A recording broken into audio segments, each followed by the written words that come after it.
Hello, how are you today? Do you want to dive into a book that might just surprise you, whether it becomes your next favorite or one you might skip? Let's find out what readers are saying about it. Rowan, who has 216 likes, says, "It's like a dark, addictive, and sapphic fever dream. If you love a story that sinks its teeth into you and refuses to let go. This is exactly that kind of book.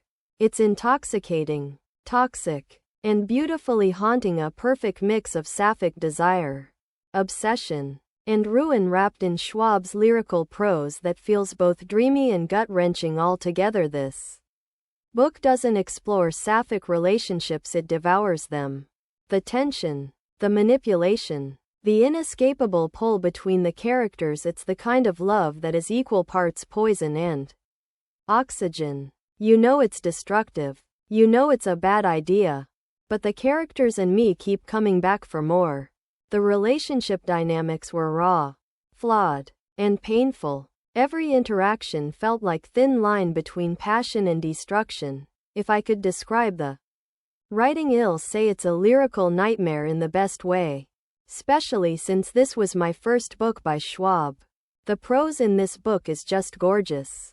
It's poetic but sharp. The way the author paints emotions, scenery, and tension is hypnotic. You don't just read this book, you feel it. Some words and discretions literally sink to my bones. And I am obsessed with that. I saw some people criticize that way there's no plot in this book, but let me tell you, this book pulls you in with feeling, not with action and twists. If you're looking for a tight, structured plot, be warned, this is not that kind of book. And that's exactly what makes it so special. This story itself isn't about what happens, it's about how it feels. It's about sadness that settles in your chest, love that hurts more than it heals, and the slow unraveling of people who are doomed from the start. And I loved that about it because, in my opinion, not all fiction needs a plot. Some stories exist simply to be felt. And this one does that perfectly. It was a slow-burning disaster I couldn't escape. This isn't about romance, it's about obsession, longing, loss, and the things we do to hold on to what we should nt. The story moves with the weight of inevitability. Like watching a car crash in slow motion. You can know and feel the tragedy of these characters, but you just keep going. There's something deliciously eerie about the way it unfolds. Like the characters are trapped in their own fate, and we're just watching it happen. It's unsettling. It's beautiful. And it's completely unforgettable. That ending. Though no spoilers. But wow, what an ending. It's the kind that leaves you staring at the ceiling, questioning everything. Doesn't conclude the story, but it lingers. It burns. It sits heavy in your chest long after you've turned the last page. It's the kind of payoff that feels both inevitable and shocking. And that's what makes it so good for me. Sometimes we need endings like that. And without spoiling, but I have to say it, Maria deserved better, should have stayed a housewife. Bury Our Bones in the Midnight Soil is the kind of book that gets under your skin and stays there. It's messy, painful, and breathtakingly written. If you love sapphic stories that lean into toxicity and obsession, characters you can't help but ache for, and prose that makes your heart hurt, this book is it. But prepare to be ruined in the best way possible. Thank you, Tor Publishing Group, for an arc.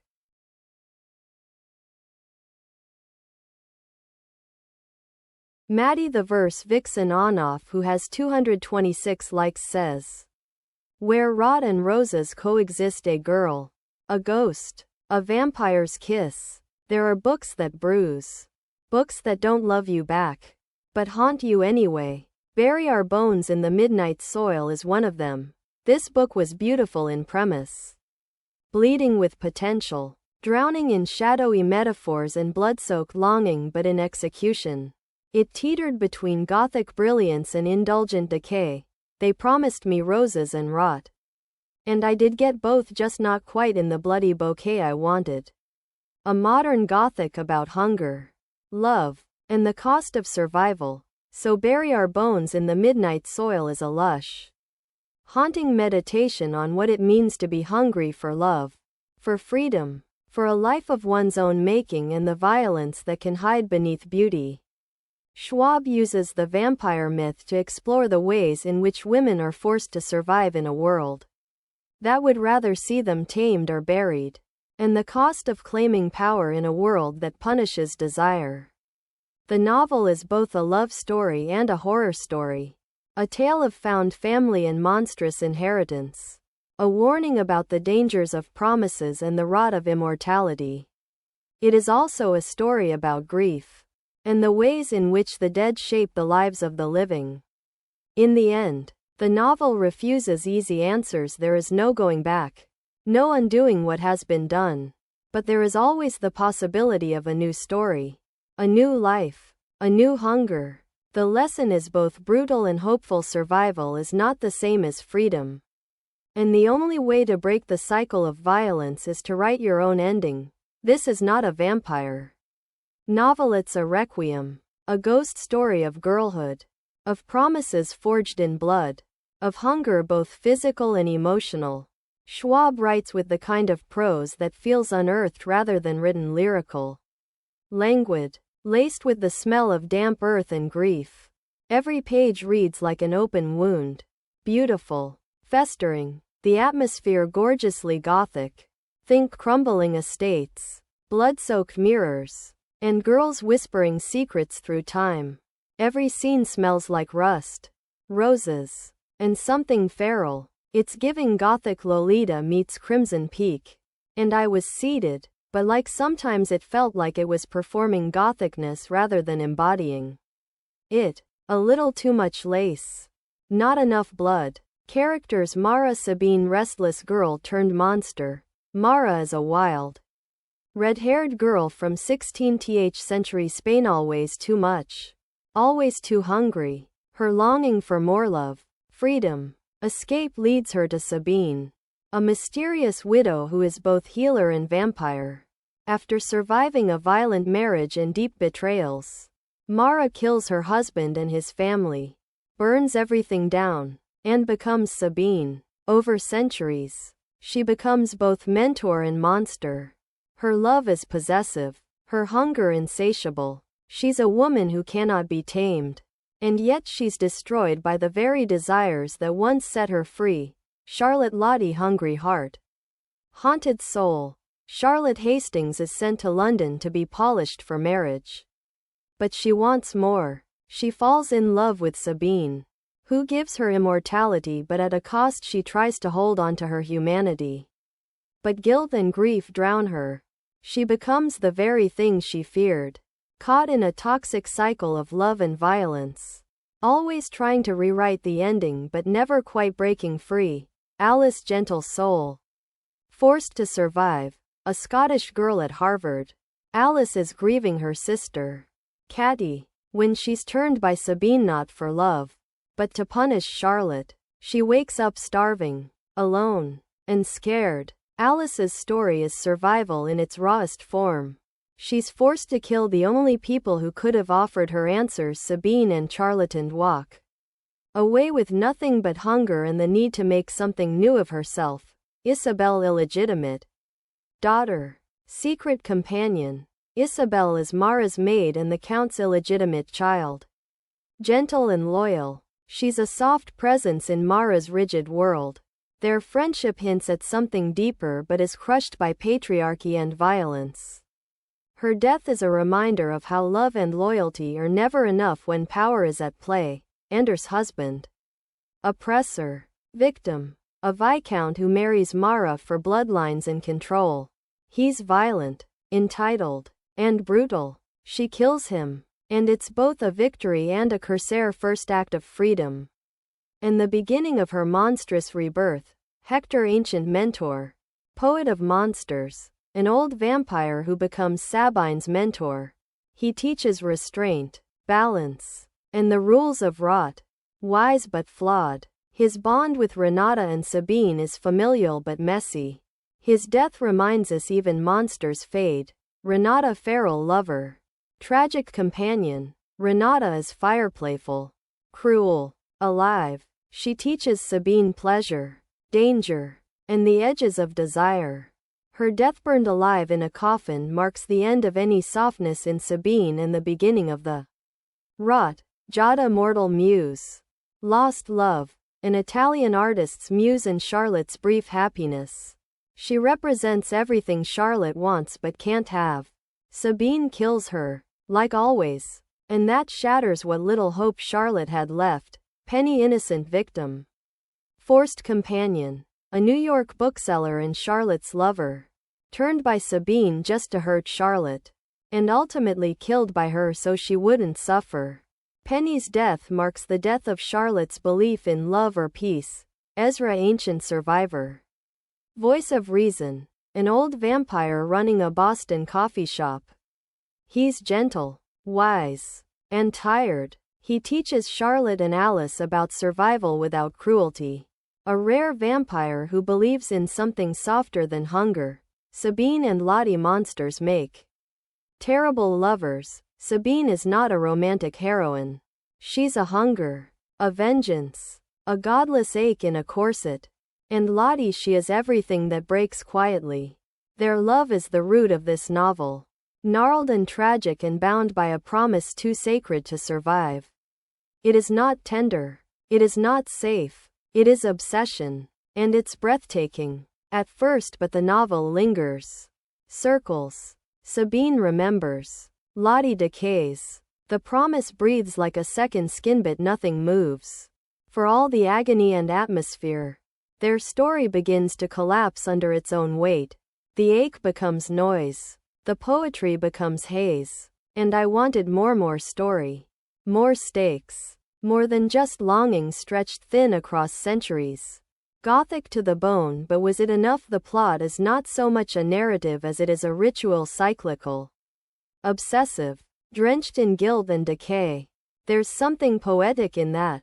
Yes. But also tiring. The novel feeds on repetition. On lyrical brooding. On the echo of metaphor.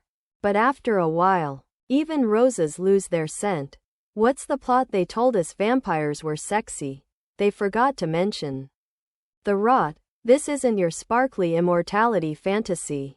It's a centuries-long bloodbath stitched together by girls who were never given a choice until they started making their own. Spain. 1580. Mara is 16. Married off. Thrown to the wolves and reborn in silk and fangs by a woman named Sabine. Sabine offers power. Protection. Pain. But every gift comes at a cost. And Mara pays in girlhood and grief. England.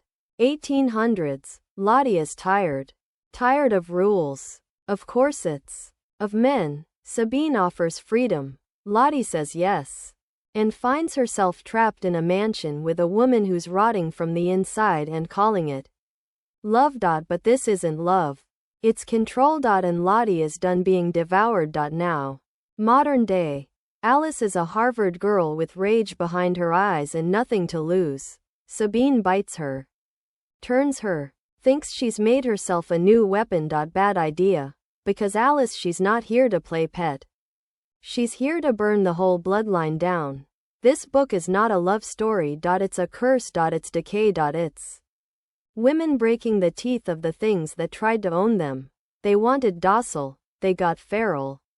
What bit me in a good way? The dual timelines delicious. Mara, Sabine and Alice mirror each other in this twisted echo chamber of grief, hunger, and choices that don't feel like choices.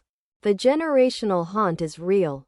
Promises as power obsessed. When Charlotte makes a vow, it becomes a chain. Literally. Words are spells, prisons, and soft knives. Loved the metaphor. Loved the horror. The rot of immortality. Yes.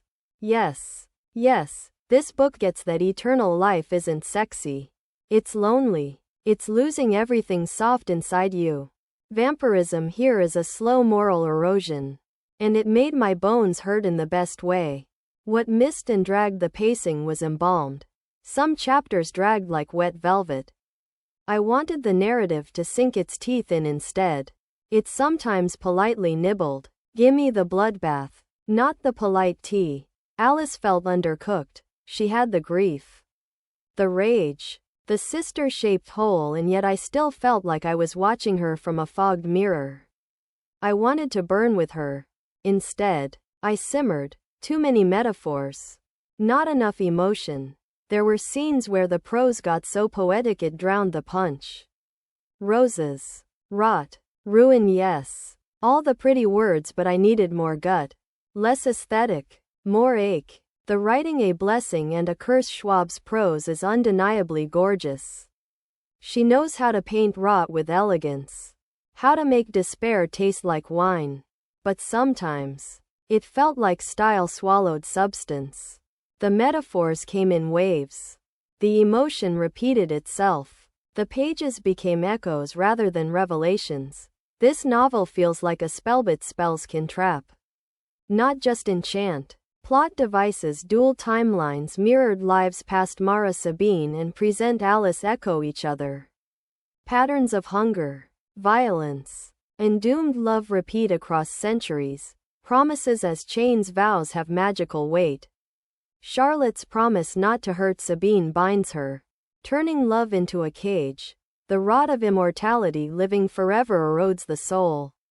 Vampirism, decay. The longer you live, the more monstrous you become.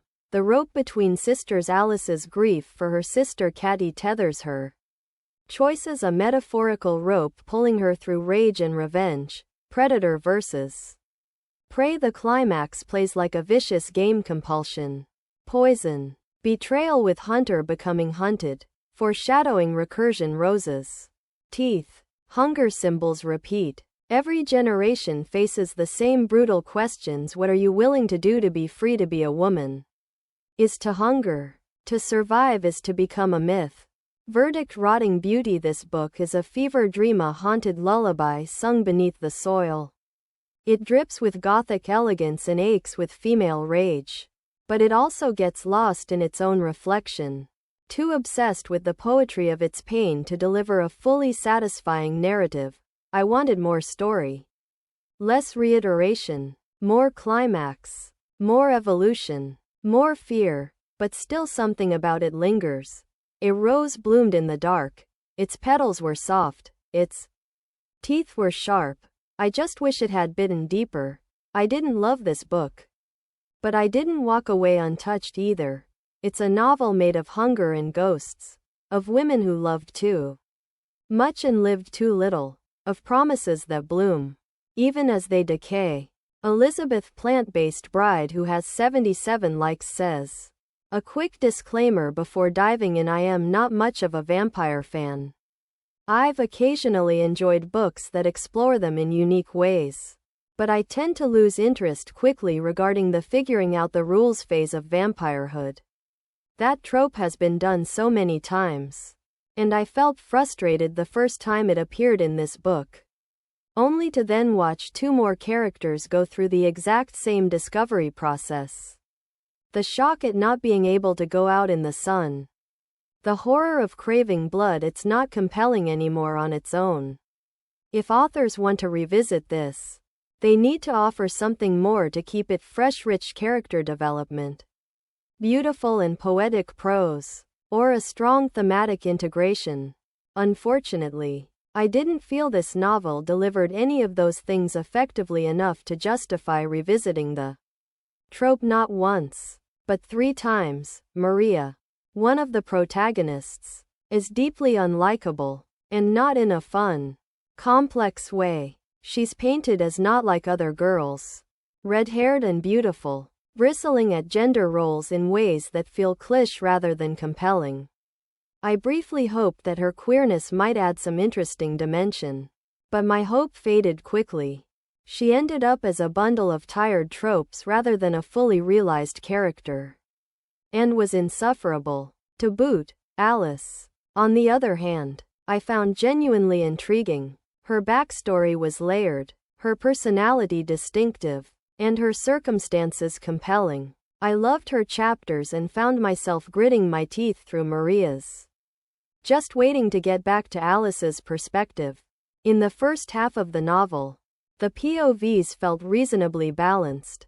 But in the second half, we're introduced to yet another character, Charlotte, and we suddenly spend an inordinate amount of time on her and Sabine's story, while Alice is largely sidelined. Now, I don't mind multiple POVs or timelines in theory. When done well, they can create a rich tapestry of narrative. But in this case, it didn't feel well balanced or well handled. Charlotte eventually became interesting too, but her story was told in such painstaking detail, starting from her teenage years all the way through her life, that it felt unnecessary and out of proportion with the rest of the book. If she had been the sole protagonist, or if we had opened with her story and skipped Maria's altogether, maybe it wouldn't have bothered me. But introducing her so far in and then sidelining another character to accommodate her backstory felt frustrating. Of course, I was especially annoyed because Alice was the character I connected with most. So others might not find it as bothersome if they gravitate toward a different protagonist. But for me, it felt uneven and unnecessarily so. The writing style didn't help either. It's emotionally distant and dense with similes and metaphors, many of which felt clunky or oddly phrased. That lack of emotional resonance made it harder to connect with the book's presumed themes of losing your humanity, grief, and cycles of abuse. The style created a barrier to the very feelings the story seemed to want to explore. One of my biggest issues, though, was how repetitive and overlong the book felt. Not only are we made to watch three different characters go through the same adjustment to vampirism, but there are also smaller repeated details that just felt unnecessary. For instance, both Maria and Alice have moments where they see sisters but can't remember who is who, an oddly specific repetition that felt extraneous the first time and baffling the second. Then there are the frequent references to Orpheus. If these had formed an extended metaphor or tied into the story in a meaningful way, I might have appreciated them. But instead, they felt more like filler, repeated without purpose, as if Schwab forgot Shed already used that comparison. And of course, there's the classic corset makes you pale and unable to breathe moment. Naturally, overall, I found this novel too long and repetitive, with little payoff in terms of theme, plot, prose, or emotional impact. It felt like pure vibes, and the vibes were minimal at best. Sadly, with the exception of Alice's story, which was the one bright spot, I think I would have enjoyed the book far more if it had focused entirely on Alice, with brief glimpses into vignettes of the other characters' lives as they intersected with hers. But that's not the story we got. I didn't hate reading it, but I was often bored, frustrated, and rolling my eyes. It felt like a huge missed opportunity.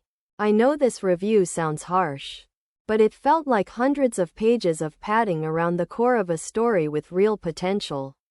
And that's always the most frustrating kind of read. At the moment, I am sitting around 2.5 stars. Rounded up, I might adjust that depending on how I feel as I sit with it longer. I have loved some of V.E. Schwab's previous work, so I imagine my extremely high expectations were part of why this felt so disappointing.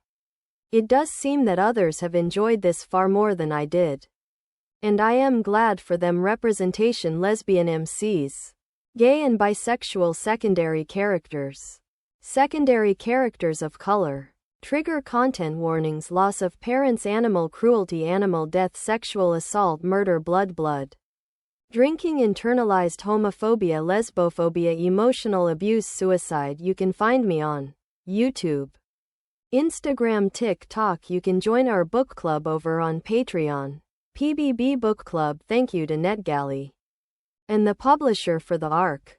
Rebecca Rowenhorse, who has 232 likes, says, "This is V. Schwab at the height of her powers, writing her absolute best work. And this, my friends, is how you bring back vampires.